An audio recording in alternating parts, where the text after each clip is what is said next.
I'm Chris Cardaz. And I'm John Fedko. And we love vinyl records. Let's go back to December 2nd, 1967. And would you like to come along?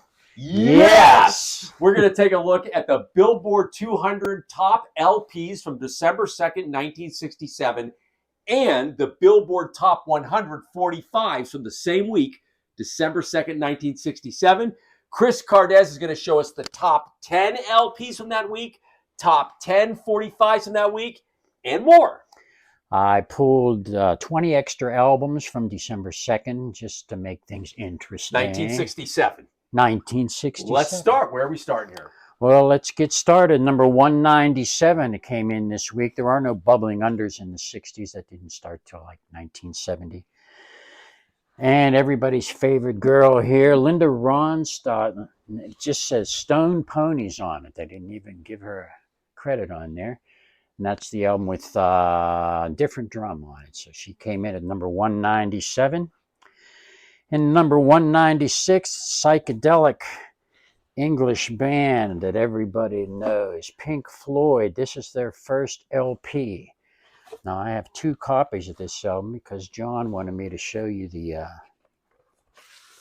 labels. Oh, see, cool. There's the label. Is this stereo? These are both stereo Did records. this come in mono? Yes, I believe it did. But I brought that one because it comes in 2 different there's labels. See, there's Yes, this look one. at that label. Everybody says, "Well, that striped one is really cool." That's really that is cool. really cool. But the orange one is first, and it's worth more money. Okay, so there you go. So look for the orange one. That's really neat. Now, number 194 for you jazz fans. What is this? It's an insert. See if you can figure out what that is for me. This is a jazz album by the great saxophonist John Coltrane. That's what I'm going to need that for. Okay. Number 188. Give me that, please. Thank you.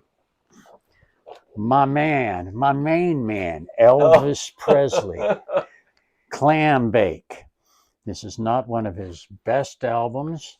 It's not one of his best movies, though he does a great version of You Don't Know Me on here. And it's got the hype sticker. It says special bonus. This is right on the cover. This is a special one. Full color photo of Elvis. Something tells me you have the and full Priscilla. color photo. There we go. Look Elvis and Priscilla. How wonderful that is. Okay. That's cool. And so we've got Pink Floyd, John Coltrane, Elvis Presley, and next we have the Velvet Underground. Where's this coming in at? Number December 2nd, 1967. 184. Now it says right on the cover here. See, it says Andy Warhol. Now this is the first pressing with the banana on it. See, Warhol put this banana on, and if you can get your fingernail under there, you can peel the banana. See, and there's a little banana underneath of it like that. Wow. It's hard to find with a nice, good-looking banana peel. For years, I only had a 1/4 of a banana. But and it's on a Verve label. That is on Verve, yes. It's the Velvet Underground and Nico, and that's a gatefold. Number 170, the first album by the Mothers of Invention, Frank Zappa, coming in at number 170 with Freak Out. This is the first year where people really started to really freak out, I believe. 1967. This is late 1967, too. December 2nd, 1967. Yeah, they were in full swing. Look at the Billboard Top 200, and Chris is showing us some interesting albums before we get to the top 10. Number 166, this lady, her records get more popular as time goes by. This is Nina Simone in one of her LPs. What label is this? This is RCA. She recorded for a myriad of labels there. That's Silk and Soul, Nina Simone, number 166. Number 139. Here come the Raiders. One of my favorite rock and roll bands would be Paul Revere and the Raiders. Now, is this stereo or mono? This one here, I don't know. Would you recommend that in stereo or mono? I like a mono one. Yeah, I believe that's a mono one. That's Paul Revere and the Raiders, and it says right here, includes a deluxe souvenir colored photo book. Do you think I might have that? I bet you do. You think I might have this color book? Yes. There it is. Show it to us. Yes, I have the color book. Look There's at a that. whole bunch of pictures in here. That is cool. Caveman pictures, pictures of all the guys. They were a lot of fun. There's the mono right there. It is mono. They were on Dick Clark's Where the Action Is every day. So they were on hundreds of times. So they got a lot of airplay, a lot of exposure. Yeah, it's really cool, the book. Yeah. And the hype sticker's still on the... I bought a piece of sheet music. Well, that's not even a hype sticker. That's actually on the Oh, album. no, that's right, yeah. Okay. Number 115, this is interesting. 115, December 2nd, 1967. The Mamas and the Papas and the controversial cover. That's with right. the toilet. This is a toilet cover, and it's hard to find, too. With the toilet? Yes. Now, my friend Tim, he did a tutorial on this online, and he'll explain all the ins and outs, but I just brought a couple of them because they complained, somebody complained about the toilet, so they put this next one, they covered the toilet up with this scroll here with the hit records on it, and they were still complaining, so the last cover they put in, they blocked everything off. That's great stuff. But that's great. On top of all of that, this is a fantastic LP too. So you want to check that out. This is a nice cover for this. This is the great Booker T and the MGs. This comes in at number 97. It's called Hip Hug Her. She is not one of Booker T and the MGs. On Stax. On Stax, but it shows you the fashion, the hip grooviness of everything in Groovy pants right there. 1967. Very nice. I like that cover. Next, this is one of my favorite albums. I like this album more and more every year. Number coming in? This is, what is this? This is number 92. This is these guys are great. The first Sergio Mendes in Brazil, 66. You can get these cheap. I mean, and you shouldn't be able to. A little bit. Sometimes, This one's a little This more one's expensive. a little tougher. This one, But this singer, Lanny Hall, she's one of the great female vocalists of the whole era. She still sings with Herb Alpert. She's married to Herb Alpert, married well. And it's just so well produced. Great sounding albums. Anything Herb Alpert did. And of course, Sergio Mendes. It's great stuff. Wait a minute. It's great music. Wait a minute. It really is. It's a great album. Oh my goodness! There's the real. I have a reel. Isn't that cool? That is really cool. I usually don't think of that till 3 albums down the line. That's then I'm digging that out. Sergio Mendes, reel to reel. I love that album. The Mascanada, superb. Next, here we go. Neil Diamond. This is his second album. On the Bang label. This is Just For You. You want to see that? Stereo, yeah. That's a stereo, right? Because this is a stereo record. Look at that label. I love that Bang label. This is a red and look at that cool Bang label. Isn't that awesome? His second album. Some of these songs are on his first album too. Good. They just kept recycling it. They've done about 15 albums on Bang, but he only recorded 2. Yeah, that's how they do it. Cool. Neil Diamond, Just For You. No, this is interesting. Number 87. This is a group that got a lot of attention, a lot of hype. Getting to number 87. Now, we're going to show you the top 10 from December 2nd, 1967, but we're showing you some more interesting albums before then. Here we go. Number 87. This is a group called Moby Grape. I'm pretty sure they're San Francisco band. I think that's what they are. But they got a lot of attention from Columbia Records. Columbia had a promotion for them where they're from this album, they printed 5 different singles, turned all 5 of these singles out at the same time for a big push for this album, and none of the singles were hits, just none of them. So they're hard to find. I didn't bring them, but you have them. I have. Yeah, sure you do. Wait, I think there's a poster for this, John. Oh, is this Moby Grape? Moby Grape poster. Wow. Can you dig it? That's groovy. That is. The groovy band that never really made it big. They did all right. This album charted pretty well and everything, and they were around for years and years, but they expected them to be much bigger. Do you like this music? You like Moby Grape? Yeah, they're okay. I like them. All right. I have friends that like them more than I do, but I like them. Okay. I like psychedelic rock, and I'm having a great time, by the way. Number 81. the Buffalo Springfield. Oh, you gotta love these guys. Second LP with shrink wrap on again, it. I mean, This so is, many greats played in this band. yeah. Who are the guys in this band? Stephen Stills, Richie Furay, who went on to put Poco together. Jimmy Messina played with them in the third, Crazy for lineup. the third album. Neil Young was in this. Is he on this one too? Neil Young is, yeah. He sings some great stuff. Wow. They had one hit single, Broken Arrow. Last song on the album, Neil Young song. I think Mr. Soul is from here. That's his song. Yeah. First song. That's the first song, and the last one's Killer, Broken Arrow. yeah. That's there you go. Buffalo Springfield. They had one hit single, big hit single number 7, For What It's Worth, and their biggest charting albums were like number 42 at the time. So they didn't chart real big. They weren't a real big band, but they're in the Rock and Roll Hall of Fame. Yeah, so there you go. You'll pay up for these albums now. They're not cheap usually when you find them in good condition.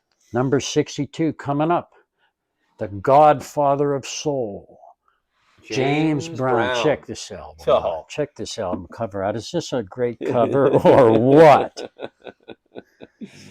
James Brown. I love James Brown. This is something I have a little story about. This is the Ventures. I learned to play guitar by those albums. Play guitar with the Ventures. And what are we checking in here on the Ventures album? This is the let's see, Golden Greats by the Ventures. This is number 59. 59 on December 2nd, 1967. Has a little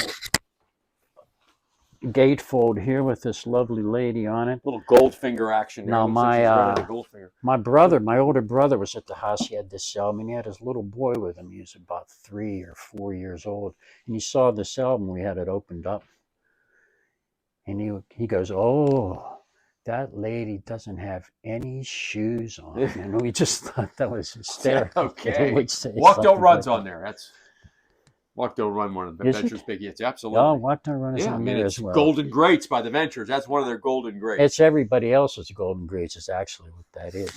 Jefferson Airplane's coming in next. You ready? They're flying in here at number 57. One of the classic psychedelic records, Surrealistic Pillow. This is actually their second album. Wow. First album had a different girl singer on it, Signe Anderson, and she left to have a baby. And they looked for a replacement, and they asked this girl to join, Grace Slick. She brought Somebody to Love and White Rabbit with her. So White Rabbit's on here. Now, this does come in mono and stereo. That's on mono. This is the mono, but it does come in mono and stereo, this album. You got the mono one right here. Right? This is the album with White Rabbit on it. Of course, that's been immortalized in film and everything else now. Jefferson Airplane. Next, number 51. This is truly not only one of the best soul albums of all time. This is one of the best albums ever made. This is Aretha Franklin's I Never Loved a Man the Way I Love You. This is her first album on Atlantic.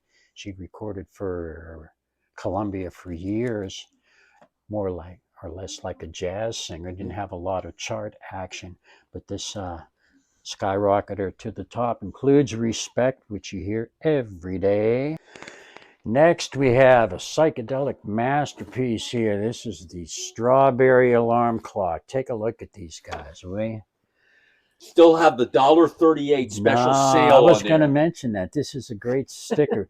You got this. I got this 5 records for $1.38. 5 for $1.38. 5 for $1.38. Okay. That's just super. What year do you think that was? The sticker. I don't have any idea. Okay. That is a really cool sticker. Where did this come in at on the charts? December 2nd, 1967? Yeah, this is number 29. 29. Okay, we're getting close to top 10. Okay. Love the sticker. 5 records for $1.38. Is that right? It's 5? Yeah. It says 5 records for $1.38. Those were the days. That's why we want to go back to 1967. Number 12 coming up. Number 12 on December 2nd, 1967 is, oh, yes, indeed. Here they come. The Rascals. The Young Rascals. Yeah, they were the Young Rascals here. This is a very nice cover, animated. This record had 4 hit singles on it. A Girl Like You, How Can I Be Sure, Groovin', and You Better Run. That's unusual for the 60s for them to take 4 songs off of one album back then. Okay, so now we've hit the top 10. We're going to do top 10 LPs from the Billboard Top 200 charts, December 2nd, 1967. Checking in at number 10. Number 10, the first LP by Jimi Hendrix, the Jimi Hendrix Experience. It changed music dramatically. It changed guitar playing dramatically, and they're still playing these songs today. Very, very historic album. I want to show you my special copy Oh, of this. yeah. But let's Oh, do, the singles. First, let's do the singles from this album. This is number 10 yeah, on December 2nd, 1967. top. This is a historic album. I'll show you the singles that were on the album. I usually say the chart singles. This first single did not chart. Okay. This is Hey Joe on the original, and this is a promo of Hey Joe. These 2 singles did chart. This is Purple Haze, and this is Foxy Lady. Now, John has a little surprise. I do. This is an album that to me was so important that I got the UHQR. Now, I love this particular edition of the UHQR. It's a 33 1/3 RPM. I don't like the 45s the way they sound, but I much prefer them to be 33 1/3 because you can play the album like it was originally presented.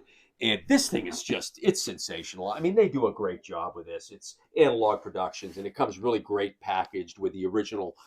They have a reproduction of the cover, and it's just really cool. It comes with a book about the album, and when it's a really important album like this in the history of music, that's when I'll pay up and get something like this. To me, it's worth it. It sounds great. This is a great sounding album, and as much as I try to find great copies of this, used, I'm never going to find anything that sounds like this. So that's my important copy of an important album. John's contribution. My contribution to the show. Let's go to number 9, December 2nd, 1967. Number 9 is a greatest hits. They did a whole series of greatest hits. Motown did.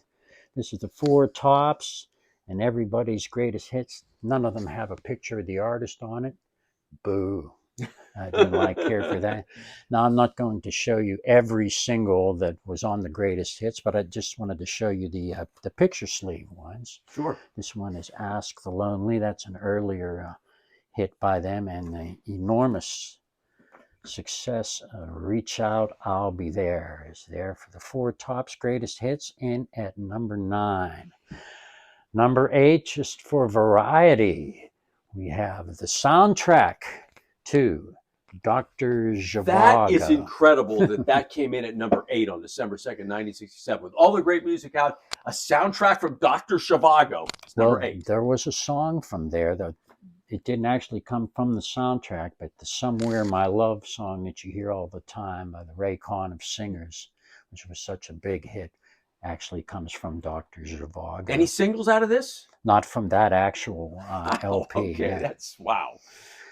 Number 7. Okay, here we go. This is number 7 album on December 2nd, 1967 this is definitely one of my favorite albums of all time. This is the Bee Gees' first LP, psychedelic cover, and it is a monster. on Acto. Just love it. Just love it. Bee Gees, it's called Bee Gees First. Bee Gees First, and it's just a killer album.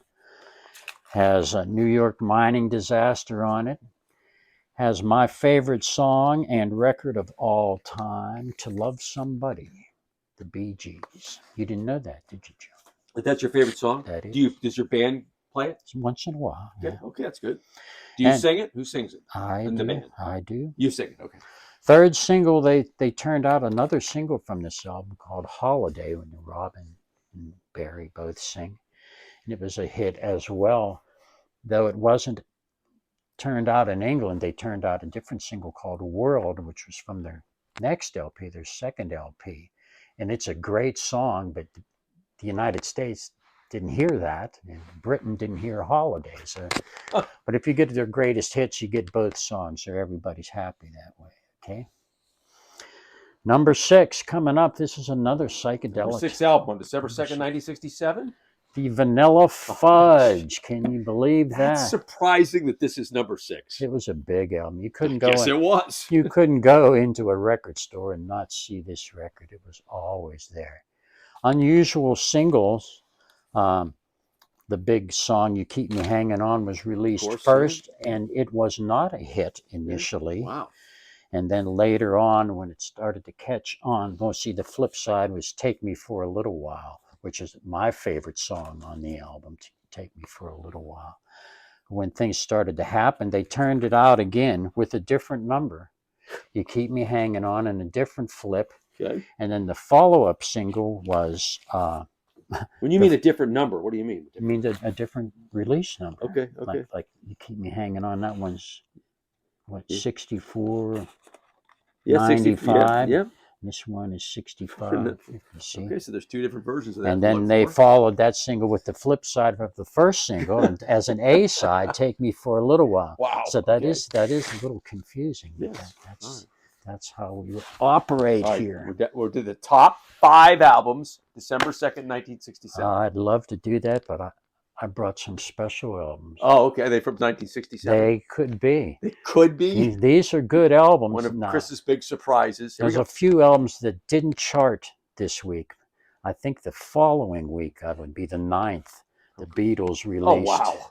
Magical Mystery Tour. So this is coming out right around then. Yeah, same time. Yet. With a nice booklet, and everything. Of course, you got to get the booklet. Yeah.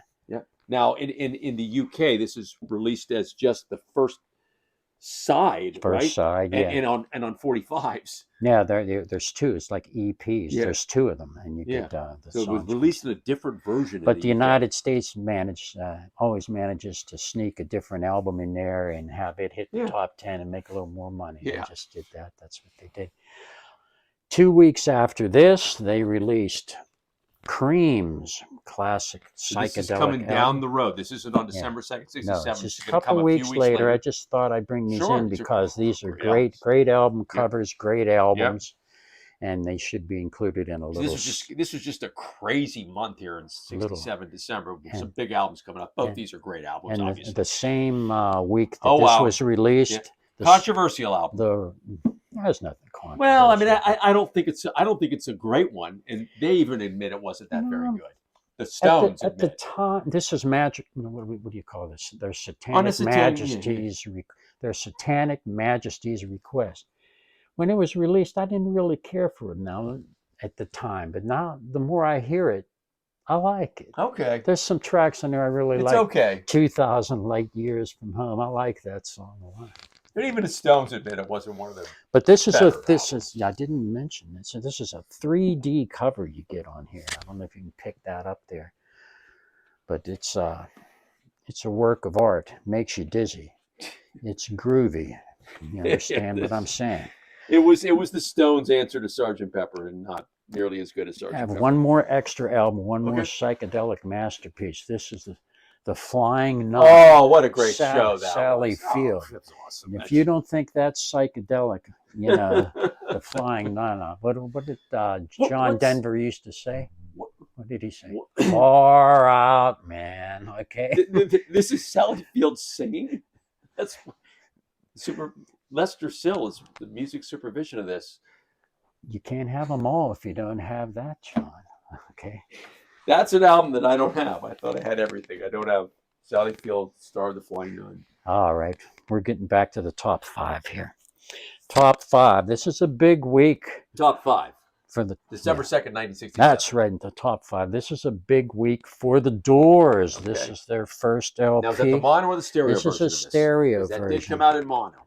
Yeah. People like to get the mono of this. This is an old gold label, you know. The gold label? All their albums. albums. That's the stereo version. Yeah, I had the nicest cover on it. I had a mono one, but it had But vinyl collectors, you do want to try to get the mono with this also. I want to present my best. Put your best foot forward here. Number 4. Number 4, December 2nd, 1967. We are not worthy, right? This is the Beatles. There we go. Sgt. Pepper's Lonely Hearts Club Band. This comes for a long time. Yeah, this comes with some extra stuff, okay? just the inner sleeve alone on this little red wavy thing like this goes for like $15. And then the cutouts. So if you pay $15 for this little sleeve here, I need to talk to you. This also comes with a little cutouts. It says Sgt. Pepper cutouts. So we're going to do future shows where this is going to be a #1 album, and that's when I'll pull out like, because I've got like 20 copies of Sgt. Pepper, like all vinyl collectors, and there's big differences in this pressings, especially the UK ones. We'll talk about that on a later show. I forgot to tell you. Okay. The Magical Mystery Tour and this Sgt. Pepper are both monos. Oh yeah, you want to get them in mono. You want to get them in mono. Yeah. You the one. I mean, I'll say this. Stereo. No, you want to get them in mono. And again, I don't want to spend a lot of time on this because we are. But when we go do a show, when we're going to eventually do a show where this is the #1 album, it was the #1 album for a long time. You want to get the UK mono, but we'll talk about that. I like the UK stereo mono. when the sound is going back. You want to get We'll have that discussion. You want to get the UK mono version. I forgot to mention. That's the version you want to get. You want to look for the Sgt. Pepper's Lonely Hearts Club Band by the Beatles. You want to get that particular copy because you don't want to make a mistake and get Lyndon Johnson's Lonely Hearts Club Band, because if you do, you might be disappointed. So I just wanted to, trying to help our audience out there. Okay. You like it, don't you? What is this? It's a DJ copy. Only you, Chris, could come up with this album right here. #3, another Doors album. This has got to be the peak of the Doors right here. The second album was released, and here it is, Strange Days. I don't think I have anything else. And this is coming in at #3 on December 2nd, 19. So they have 2 in the top 5? 2 in the top 5. This is 3, and the Doors is... I've been missing my singles. I've missed all my singles. Where do we lock up the singles? Oh, I'm back here at Break On Through. The first Doors album. They had the first single is Break On Through. It's on this yellow. And then there's a promo on this label. There's a picture sleeve for it and has this label on it. I was trying to find out what that is. This is from the Doors album, not the #5 album. Yeah, and this is not a promo. This is what they call it's an alternate label is what it is, and the actual label is this red and white. See, like that. Wow. Also from that album, Light My Fire, first label is the yellow. Wow. Here's a promo of that. This is all from the #5 album this week, The Doors. And this is the more common single. Yeah. Wow.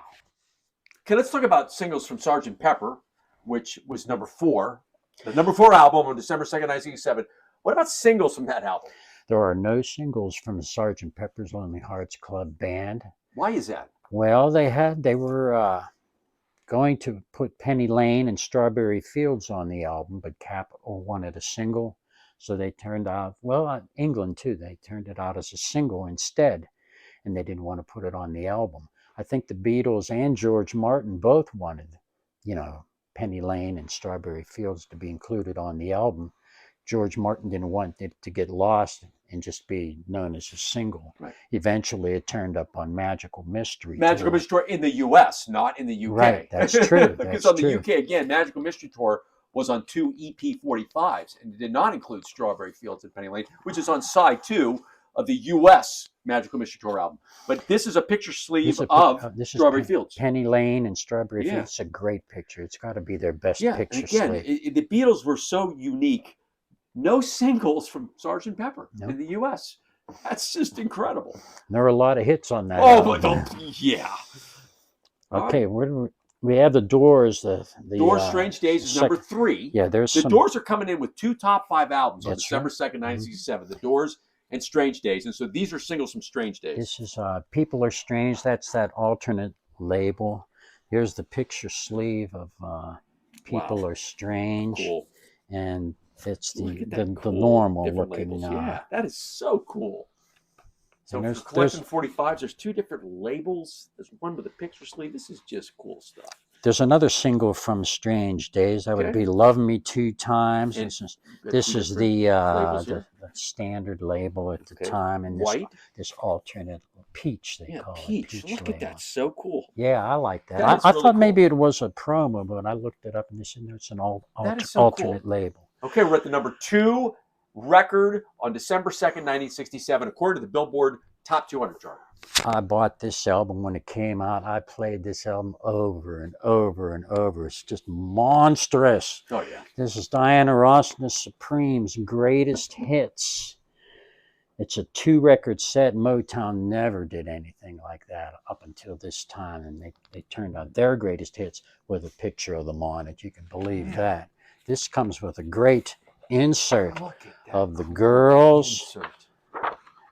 And you got to put that up here so you can see that. That is really cool. That is really cool indeed.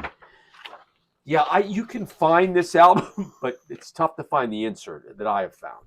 You can find that album everywhere. There are so many hit records on here. There's something like 13 monster hits on here. Yeah, I mean, I think 6 of them were number 1 or something like that. And the other thing about this album, and again, everybody needs to find this album, and I have several copies of it, is because it was played so much, you're going to find this in not very good condition a lot. So you got to, but you know what I do? I just buy 7 of them and clean them up and hope I get one in good condition.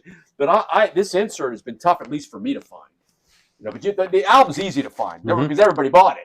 But it's like buying one of the old Monkees albums. It's tough to find. At least it has been for me. Tough to find. It was just a big thrill for me. I just loved it. Album. I saw it advertised in a store, a record store, and it said this album has come out. What? Yeah. Other singles. Now I didn't bring them all because obviously there's so many. But I brought the picture sleeves, and they're good ones too. This is Where Did Our Love Go? That one's a little harder. Baby Love. Stop in the Name of Love. Look at all these singles off of there. This is my favorite from that album. Back in My Arms Again. Look at these picture sleeves. Nothing But Heartaches. You Can't Hurry Love. You Keep Me Hanging On. That's another one of my favorites. Crazy. And that's it. Sleeves. That's really cool. All right, the number 1 album from December 2nd, 1967. Number 1 album. Are You We both love this album. Just a phenomenal album. Rhino's done a tremendous job on the reissue of this album. Tremendous. Hey, we're the Monkees. All right, this is Great their album. 4th album: Pisces, Aquarius, Capricorn, and Jones Limited. I think it was a real improvement over Headquarters, but that's my opinion. Headquarters was the 3rd one. Then they come out with this thing, and it was really well done, in my opinion. And Rhino released this on a high fidelity version, which is phenomenal. 67 was an interesting year for the Monkees and for everybody that was involved in that year. Their first album was released in late 66. It was number 1 for 13 weeks. Their second album was released in 1967. Called More of the Monkees. More of the Monkees. It was number 1 for 18 weeks. Deservedly so. Their third album was Headquarters. It was number 1 for 1 week because it was bumped out by Sgt. Pepper's Lonely Hearts Club Band. They were incredible, the Monkees. But the fourth one, Pisces, Aquarius, I believe, was number 1 for 5 weeks. Yeah, it's a great album. I mean, this is an album where the Monkees musically came together and really had major contributions themselves on this album.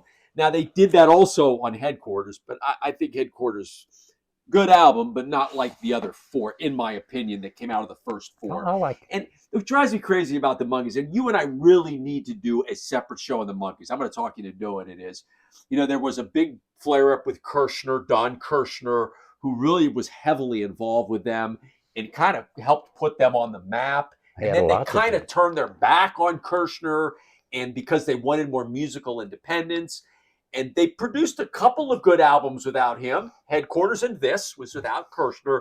And Birds and Bees and Monkees was okay. Would you agree? Oh, just their 5th album. It's an important one. If you're a fan, you got to have those first 5. Of course. Yeah. But after the first 5, as far as the greatness, My favorite downhill. Monkees song comes off of Headquarters. I told you. Oh, it's a good album. You just may be the one. Yeah, I like it's a it. good I album. think I like it better than the first album. Okay. Oh, well, I'll never go that far. But I like, that's I just like me. the second I think album. the first two albums are awesome. Now, of course, the Monkees will tell you, they're quoted, they weren't fans of the first two albums, which shows you how they were kids. Mm-hmm. I'm sorry, the first two albums by the Monkees are insanely good, but it's opinions. It's opinions, Chris. Yeah. Your band plays Monkee songs, I assume. We have on occasion done some Monkees. Oh, what do you got out of this? I have one single, two-sided hit, Pleasant Valley Sunday, written by Carole King. Yeah. And the other side, Words, which is a great record, song. And it was written, I believe, by Boyce and Hart. Great song.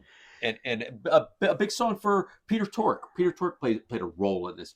He sang part of that song, Words, with Mickey Dolenz. Okay. Mickey. And this is a really well produced album. I thought Nesmith, who really was a brilliant musician, of the four, he was a brilliant one. Really had some great. Nesmith was a good. He was a good musician. He was a good songwriter. And a good songwriter. Good singer too. Yeah, I like it. Yeah. But that's it. That's all I have for you. All right, well, we're going to go to the top. We're going to take a look at the top 145s, and you're going to show us the top 10, but some more other than the top 10. I think I pulled 10 extra singles. Let's take a look at the Billboard Top 145s from December 2nd, 1967. Before we get to the top 10, what else we got?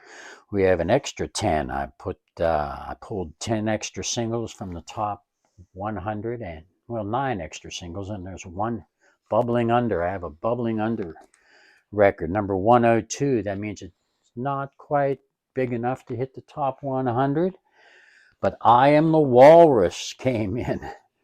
And this is, I think, is 1 week before Magical Mystery Tour comes on. And so we have a little. That is so cool. And the flip side of this, I love the John Lennon look. His glasses are not blue on this picture, but the flip side of this is Hello Goodbye. Another pretty good song. That was the hit record, Hello Goodbye. And at number 102, number 72 next. Another British group, good group. This is the Small Faces in Itchy Coo Park. And here's a promo of that as well. Really a very popular oldie. They play it all the time. And that was 72. Number 69. Number 69 on December 2nd, 1967. This is the soul great Etta James singing Tell Mama this week. It's covered by a lot of people. I believe Janis Joplin covered that song as well, Tell Mama. Number 62, the folk trio Peter, Paul, and Mary coming in with kind of a rock and roll number called Too Much of Nothing. Written by Bob Dylan. It's a killer record, so if you get a chance, check it out. It doesn't sound anything like Puff the Magic Dragon. It's good. It's kind of a folk rock sound. Very nice. Of course, Peter, Paul, and Mary took off with Blowing in the Wind, and here they come with another Dylan song. Don't Think Twice, It's All Right. Yeah, they did a lot of Dylan stuff, actually. That's a really good one. Number 46, Flower Child music. This is Donovan from Scotland, and a title sleeve called Wear Your Love Like Heaven. That's my favorite by him. It was phenomenal. I like that a lot. Hurdy-gurdy man, Mellow Yellow. Number 40 coming in is Johnny Rivers. He had a whole slew of hit records. This one is called Summer Rain. No picture sleeve. The 3 before it and the 3 after it, I think, had picture sleeves. But it's got a cool imperial sleeve. That's a cool sleeve. It's a great record. Number 33, Bang the label. Man of a Million Hits. Here's a guy that made a lot of money off the Monkees because he wrote a bunch of their hit songs. Pretty much how he got started, writing I'm a Believer and A Little Bit Me, A Little Bit You. I think Look Out Here Comes Tomorrow. Is that his? Pretty sure that's his. Kentucky Woman, Neil Diamond. On his own on the Bang label. He's just about to take off, Neil Diamond. December 2nd, 1967. Number 27. Not the top 10 yet. Where are we at? Number 27 this week comes in a big Motown song. different look for the Gordy label by 66, 67. This is It's You That I Need. I believe that's David Ruffin singing lead on that. Next song, I believe, is more popular today than it was when it was out. You hear it all the time on the oldies stations. Spanky and Our Gang. We love Spanky and Our Gang. We just love this underrated group. Yeah. One of the top 5 most underrated. And one of their great songs here, Lazy Day. Lazy Day. They are tremendous. There's very little material by them. There's only 3 albums. There's a live album and a greatest hit and a reunion type. They were just so unique. They did show tunes. They did a number from Music Man on one of their albums. Some of their stuff really well. They had jazz arrangers and stuff like that. So they're cool albums. They hit on a lot. They were great. They were dead on all the time. Number 11, just outside the top 10, one of my favorite Motown records of all time. Number 11. I second that emotion. Smokey Robinson and the Miracles. And now the top 10 albums on the top 10 45. Top 10 45 singles on December 2nd, 1967. Okay. Number 10. I need my sheet for this.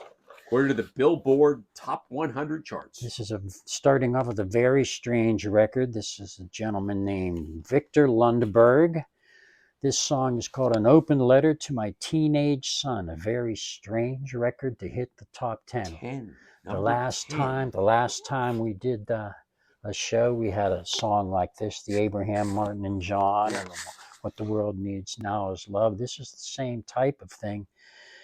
This guy was a newsreader from Grand Rapids, Michigan, and it's supposed to instill patriotism with you, and they play patriotic music behind it while he preaches. It's very preachy.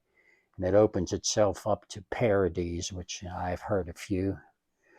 Number 10? No, wait a minute. Yeah, it's number 10. It's awfully preachy. It hit the top 10, and I give it a 15 because it's hard to dance to. Okay. Right. Number 9 coming up here. Number 9, December 2nd, 1967. Hard rocker. This is The Who. I Can See For Miles. Now, their early singles, big hits in England, Can't Explain, My Generation, Kids Are All Right. We got some sheet music now coming up too, because you got sheet music from The Who. I saw it over there. We never heard their early songs because they were not hits over here. But first time I heard them, they had a single called Happy Jack, which was okay.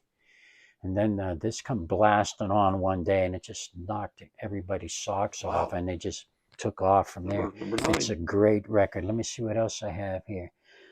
Happy Jack. It is their highest charting single. I think it only charted as high as number 9. It's a very heavy song. They were changing their styles. Everybody's styles were changing in 1967. It's an excellent record, and it showed that they were a group. Did I see you have the sheet music of that? To keep your eye on as they get ready for, what was that, Monterey and Woodstock. Here's the sheet music for that. I Can See For Miles, a little drawing of The Who. Cool. Number 8 is a Motown record. This is Gladys Knight and the Pips. I Heard It Through the Grapevine. Look at that cool label. This song was put together for them. Wow, the purple. It peaked originally at number 2. It became their signature song. It was the song they were the proudest of, and then it was eclipsed by Marvin Gaye's version 2 years later. Berry Gordy didn't want to release this as a single. He was hesitant, and it became one of the biggest Motown singles of all time. It was number 1 for 7 weeks. Gladys was not amused. And eventually, years later, when Motown did their 25th reunion show and everybody showed up, the Supremes got together, everybody came back. Mary Wells, Gladys, and Knight and the Pips did not show up. Because of this song? Well, we don't know about that. Wow. I also have the sheet music for Gladys Knight and the Pips. I Heard It Through the Grapevine. Nice picture of them on there. Right there. I'm going to skip right down to number 7. This is the Stax Atlantic Group. This is Sam and Dave, the great duo. I'm a Soul Man. That and I Thank You were the only two top 20 singles they had. They're a great live act, well rehearsed, a lot of animosity there, always Really? shooting each other looks. You And really think they didn't like each other? very entertaining to watch these guys. But they didn't like each other? They had their problems, yeah. Okay. Their best songs, some of their best songs did not chart. This or is did number not chart 7 on high. December 2nd, This was a 1967. big one, yeah. But Number they had, 7? Is that where Soul Man is? yeah, number 7. They had it got as high as number 2. It was a big hit. Wow. But songs like "You Don't Know Like I Know" and "Soothe Me" and all these other songs, they're great, but they weren't real big pop hits. So I don't have a sheet for Sam and Dave. Bobby Vinton is next in at number 6. The Polish Prince from Cannonsburg, Pennsylvania, the home of Perry Como. Perry Como has a statue there, but Bobby Vinton doesn't one. In 2004, they were going to build one, and he nuked it. He said you can spend the money better elsewhere. It was $100,000. They were going to build him a statue because, I mean, he was as big as Como. Oh, and Como's got one. Como was big. Yeah. Big. Yeah. But Bobby Vinton Bobby Vinton was huge. Big star. How many pop stars or rock stars would turn down having a statue made? Yeah, I can't think of anybody. Well, we got else. some sheet music from this album. I do. Please Love Me Forever. Doesn't have a statue, but we got the sheet music. Yeah, that's just as good. Bobby Vinton from Cannonsburg. Yeah, he had many hits. Roses Are Red, Blue Velvet. He had 4 number 1 singles. Very, very big. We're moving to the number 5 single. New look for Scepter Records. This is Dionne Warwick with I Say a Little Prayer. Great song. Hal David, Burt Bacharach wrote this. Just a phenomenal Burt Bacharach number. And he had a string of them. It got as high as number 4. The flip side was even a bigger hit. Not this week, but it got all the way to number 2. This is the theme from the Valley of the Dolls. Aretha had a top 10 single with I Say a Little Prayer as well. There's a new release of Dionne Warwick, a box set that you can get all of her Scepter albums. So you can hear everything that she did for Scepter, all those wonderful hits. Burt Bacharach wrote some really great stuff. And you get to hear everything that those guys wrote because she recorded most of them. Yeah, so she did a great job with it. You want to check that out. Okay, I have a sheet music for I Say a Little Prayer. I even have one here. One here for theme from Valley of the Dolls. None of those girls are Dionne Warwick, but it's a nice sheet anyway. And we're going to move ahead to number 4. Number 4 song on December 2nd, 1967. Oh, I just love this record. This is Lulu from Scotland, I believe she's from. To Sir with Love. That is from the movie, and this is a promo for that. Great song. Sidney Poitier in the movie. She sings it to him in the movie. It went all the way to number 1. It was there for 5 weeks. She never had another huge record. In England, she's been famous for 60 years, all these hits. But she's only had 2 top 20 singles, where somebody like Helen Reddy has had 11. Wow. So you can go from there. There you go. But she has songs like I'll Come Running, Best of Both Worlds, theme from the James Bond movie, The Man with the Golden Gun, and a tremendous single called Oh Me, Oh My, I'm a Fool for You, Baby. You want to check those singles out. Next, number 3. Are you ready, John? Yes. Psychedelic Music. We saw the album earlier. This is the single. I love this label. Don't you like that? I love the label. Uni. This is the Strawberry Alarm Clock, Incense and Peppermints. The entire band, we had the picture of the band on the album. None of them sang this song. They brought a guy in named Greg Munford to sing the song. Went to number 1. You'd think they'd use him again, to maybe sing something else. This group was put together by a couple of guys. One of the guys' name is Ed King. He was pictured on all their records there, the Strawberry Alarm Clock. And when that group broke up, he got together with some other guys and put another band together called Lynyrd Skynyrd. Did you know that, John? Yeah, I think I've heard of them. Okay, we only have two left. Let's get the sheet music for It to Serve with Love up there. This is that's Lulu up there in the top, and this is the Strawberry Alarm Clock. I can't see. Here's Ed King over there on the left. That's him. Okay. Number 2. Great song. Love this record. Love this record. I love this group. group is so good. This, this is the Cowsills and The Rain, The Park, and Other Things. If you don't know it by that title, you'll know it once they start playing it, because they play the Flower Girl. Play it. People know it as think it's called the Flower Girl. Yeah, it's a great. I love the Flower Girl. Great record on MGM, the black MGM. What do I have to say about them? Watch.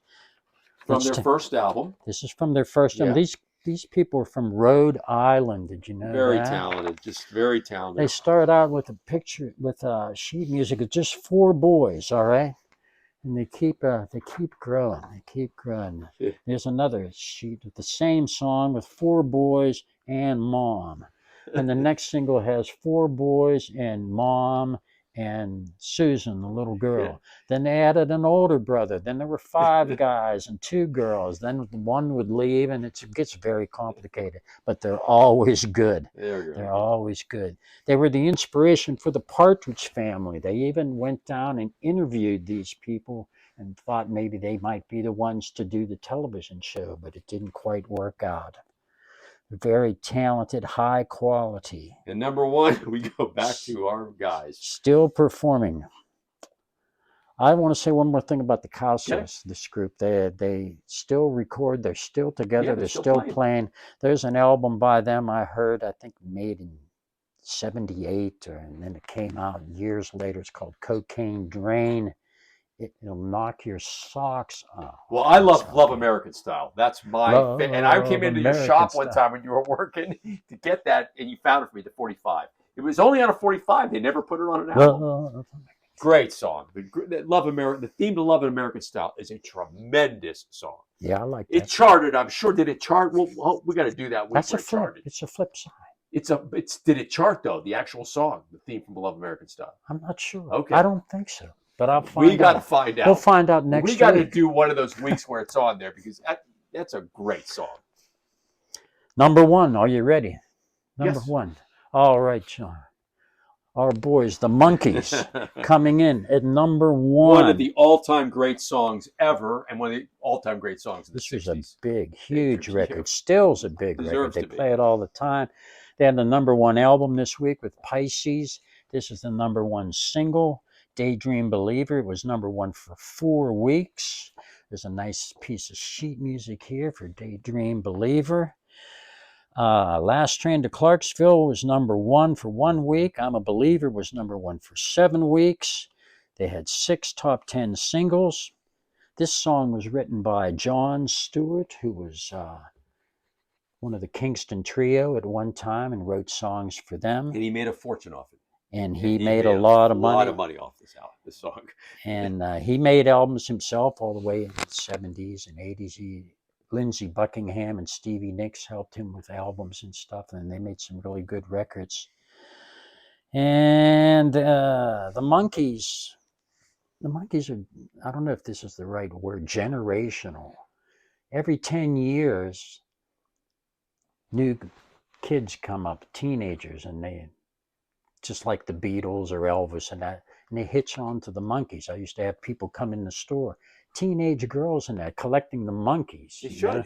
And that's just a few years ago. So that just shows you that they have lasting power, and this group should be in the rock and roll. Oh my goodness. And they were bigger than the Beatles in the United States for 2 years, as witnessed by the charts. Well, by the charts. The charts say, they're number 1 this week. I gave a lot of stats. They're number 1 on December 2nd, 1967. I'm talking about in the United States, not close in the UK. They were big in England. They were big, but not as big as, but they were bigger than the Beatles for a couple of years. We'll do a show on this. 60s. Because remember the Beatles had the movie, and they actually had a cartoon, and they had the music, but the Monkees had the hit TV show, which was really dominating American television.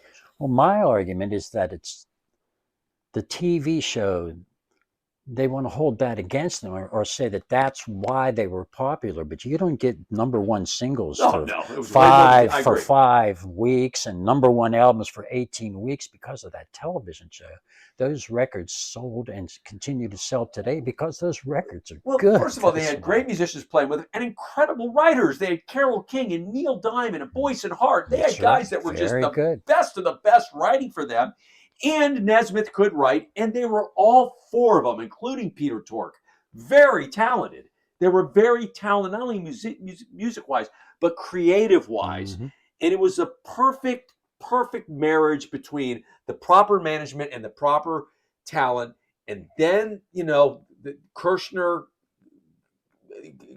left them. Well, they actually left Kirshner, and they kind of disintegrated pretty fast as much as they rose. Even though a lot of people think Head's good, and some of their instant replay, people think it's okay, but nothing like the first 5 albums. We got to do a whole show on the Monkees because they were a literal United States phenomena, and deservedly so. As witnessed by this number one single on December 2nd, 1967. And this wasn't on the Pisces album. This was not on the album. And the number one album, Pisces. This single was not on that album, Daydream Believer. Well, the Monkees, what can you say? They were great. But they had their problems. And it was a lot. It was the craziness of the 60s. You know what I mean? There was a lot going on there. But it still was working, even despite that they were having some internal turmoil with the show and with who was producing their music. They were still producing great stuff. The Pisces album is a great album, and this is a great single. And there we have it. There you have it. The best from 1967, December 2nd.